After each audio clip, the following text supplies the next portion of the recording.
Alyssa, and I'm so glad you're watching us on Browncroft Kids, where every week we learn more and more about God's big story to discover how much God loves us. And I'm Matt. When we choose to follow Jesus, God gives us the strength to do tough things. With God's help, we can live with grit. Grit is refusing to give up when life gets hard. Say that with me. Grit is refusing to give up when life gets hard. No matter what life throws at us, no matter what kind of mountains we have to climb, we can hold on to God. We can hold on to God's promises, like how God loves us and is always there for us, and how we can trust God no matter what. We can find all of those promises and many more in the Bible. We can hold on to those promises so tightly, like a climber holds on to his rope. Our memory verse this month goes along with this. It's from the book of Galatians. Say it with us. Let us not become tired of doing good. At the right time, we will gather a crop if we don't give up. Galatians 6:9. Great, guys. When it says gather a crop, that just means that if we hold on, it may take a while, but it'll be worth it in the end.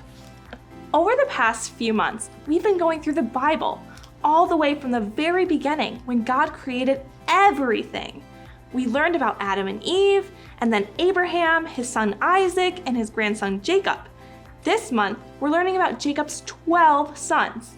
Yeah, 12. And how the nation of Israel came to be. And this month ends in such a dramatic fashion. It's a real cliffhanger. Get it? Cliffhanger. Cliff. You just have to stay tuned each week. Right now, let's worship our God, and then we can jump in. Wait, we shouldn't jump when we're rock climbing. Why don't you guys stand and worship God right where you are? Everybody, stand up.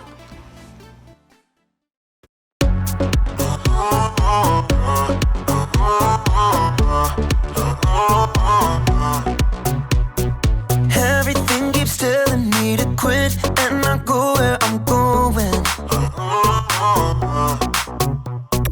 But I'm never ever gonna stop, and there's no signs of slowing.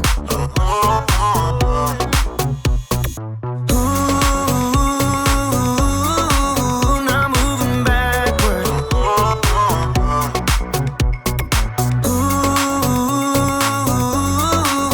I'm moving forward. 'Cause you give me the power to never give up. You give me your power when it's more than enough. I made my decision, quitting's not an option. No matter how hard it gets, I know I'm in, 'cause you give me the power.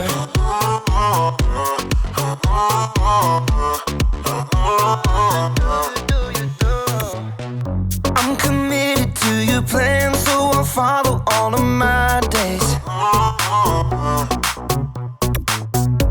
Every day you give me strength to follow after your way. 'Cause you give me the power to never give up. You give me your power when it's more than enough. I made my decision, quitting's not an option. No matter how hard it gets, I know I'm in, 'cause you give me the power. Yeah, you give me the power.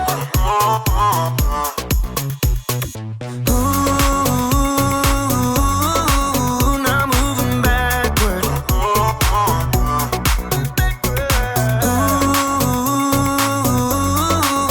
I'm moving forward.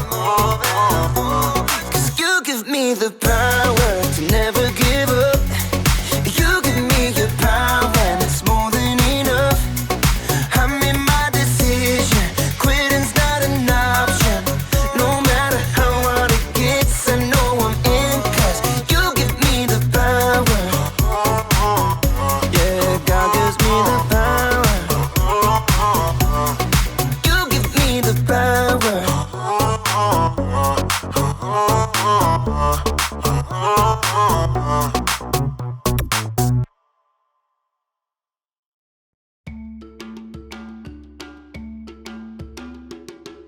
Welcome to Story Lab.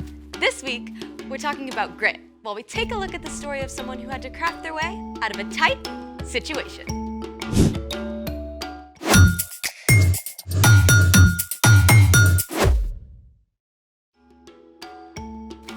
Hey, I'm Sebastian. And I'm Skylar. What does grit mean, Skylar? Grit is refusing to give up when life gets hard. I think I deserve a grit award. What for? Yesterday, my little cousin lost her tooth swimming at the Y. I spent half an hour diving for it. I found it for her. That's very gritty. It was at the bottom of the deep end. So weird. When we swim, our teeth float with us, but a tiny tooth by itself? Sinks. I think this calls for a float challenge. Let's try it. It's water. What should we test to see if it floats? I've opened up the chat for suggestions. Fluffy cookie wants us to try pumpkin. Do we have a pumpkin?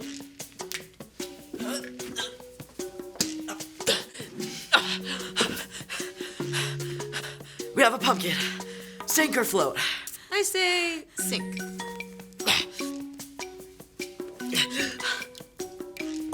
It floats? No way. This is insane. How? It's like a watermelon, basically. Kinda like that. Hold on. What's this? Wookiees are people too wants us to use pop? Oh, soft drink. Diet or regular? Doesn't matter, both. Sink or float? If a ginormous pumpkin can float, I say the soda floats.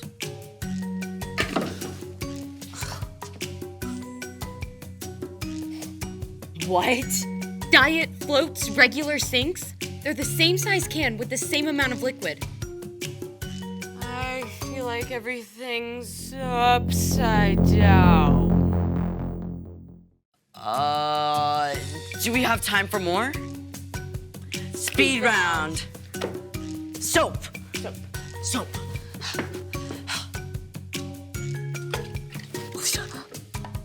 Bowling ball. Bowling ball. Bowling ball. Bowling ball. Bowling ball. Bowling ball. Oh, this is heavy. Okay. Okay. It floats? What? Rubber chicken. Wow. Thought it was gonna sink. But why? None of it makes sense. Density. You're calling me dense? No. Some objects sink and others float because of density. Oh, I don't get it. Okay. Every object is made up of tiny molecules. In some objects, the molecules are packed tightly together, and other objects, the molecules are more loosely packed. That's density. The more dense an object, the more likely it is to sink. So a tiny tooth is dense and sinks. And the sugar in a regular soft drink is dense and makes it sink too. But diet soda is less dense and floats. You are not dense. I have been known to float. Now it's time for... The story before the story. Today, we're in the second book of the Old Testament, Exodus. God created everyone and everything, but people turned away from God. Still, God made a plan to bless the whole world through Abraham and Sarah's family. Their great-grandson Joseph was sold into slavery in Egypt. But after many hard years, Joseph was made second in command of Egypt and saved his whole family from starving. Over the years, Joseph's family, the Israelites, grew and grew. Until the Egyptian king, Pharaoh, got scared. That's where our story starts. Take it away. Hey everyone! So, the Egyptian pharaoh was scared. There were so many Israelites, he thought they might join the Egyptians' enemies. So Pharaoh forced the Israelites into slavery. And that's the way it was for hundreds of years. But no matter how hard the Egyptians made the Israelites work, the Hebrew family still continued to grow. Preposterous! I declare that all Hebrew baby boys must be thrown into the Nile River. I know, this was terrible news. God had promised to bless the whole world through the Israelites, but not only were they enslaved now, they were in danger of being completely wiped out. And in the middle of all this, a woman from the tribe of Levi, Jochebed, and her husband Amram were about to have a brand new baby. Where does this part go? So insert part F at right angles with part M before locking part Z.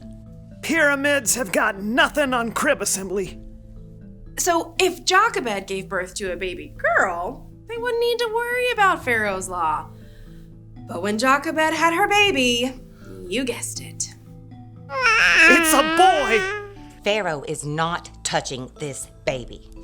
So for 3 months, Jochebed and Amram and their daughter Miriam hid the new baby boy. That. No puppy. Nothing to see here. Hush, little baby, don't say a word. Mom's gonna buy you a mockingbird. They tried, but after 3 months, there was just no way to keep hiding a baby boy with a healthy set of lungs. Jochebed wove a basket out of tall grass and coated it with tar. Give him to me now. But they'll still hear the baby in the basket. Come with me. Jochebed was so determined to save her baby that she made a risky and very creative move, might I add. Are we giving our baby a bath? Nope, we are giving him a chance. Now stay close by and make sure he's safe. So maybe Jochebed figured this was a place no one would come? Or maybe she knew it was the favorite bathing spot of Pharaoh's daughter. Sure enough, Pharaoh's daughter came down to the river to bathe. Bring me that basket at once. I mean, Miriam must have been terrified, right? But she stayed hidden and watched to see what might happen. Poor thing. This must be one of the Hebrew babies. Miriam gathered every ounce of courage she had and ran up to Pharaoh's daughter. Would you like me to get one of the Hebrew women to take care of him for you? Yes, that's a perfect idea. This was the best news! So Miriam ran home as fast as she could and told her mother everything that happened. Then together, they returned to the princess. Take this baby and feed him for me. I'll pay you. I promise. I will treat him like my very own son. And she got paid! Jochebed was able to care for her son at home. And when he grew up, she took him to live at the palace with the Pharaoh's daughter. The princess called him Moses, a word that meant to draw out, because she pulled the baby out of the water. Get it? The end. That's amazing. I mean, there's no way Moses' mom could have known her baby would be safe. Yes, but Amram and Jochebed didn't give up. I mean, they held on. They didn't know what to do, but they got creative, and they took the next step. So what's our part in the story? Well, things in our lives can feel really big and difficult too. Yeah, I got assigned to this group project at school, and I had no idea where to start. I just wanted to quit the whole thing. What happened? Well, I prayed about it and asked for help. And eventually everyone joined in, and it actually turned out okay.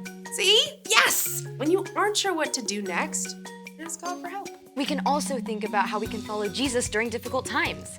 We can start by loving God and loving others. Whether it's a friendship in trouble or a fight with your parents, you can hold on. Stay with it. God will be with you, even when things get messy. I think you guys got it. I'll see you next time. Bye. Bye. So here's the thing. Hold on, even when you don't know what to do. That's how grit grows. Sink or float? Sink. Huh, it floats. Thanks for joining us in the Story Lab. We'll see you next time.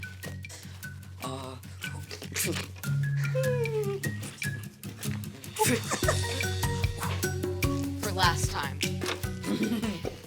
Oh, it's sunk.